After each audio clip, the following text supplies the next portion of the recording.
তাহলে সমস্যাটা কি?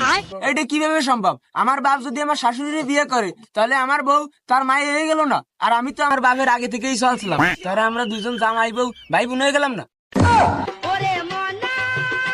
এ বাবা তুই মেনে নে না, দেখ যদি চলার মতো হয় তাহলে মেনে নে। কি করে মানিনি? আমার বাপের শ্বশুর বাড়ি আর আমার শ্বশুর বাড়ি এক জায়গায়, আমার বাপের শ্বশুর বাড়ি আমার শ্বশুর বাড়ি তাও একই জায়গায়।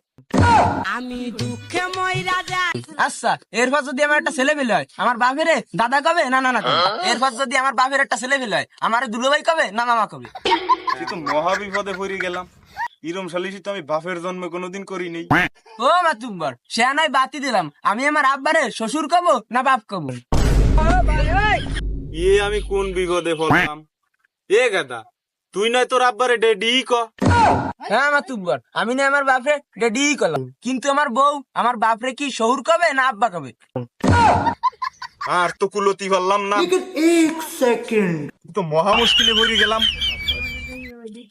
মাথা হ্যাঙই লইব না মাতুব্বর, আমি কি আমার শাশুড়িরে মা কব না শাশুড়ি কব?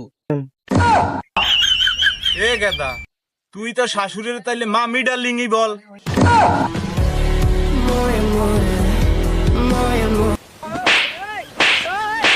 এ বাবা একটু মেনে নে না, আমারও তো সংসার আছে, আমারও তো বাড়িতে যেতে হবে।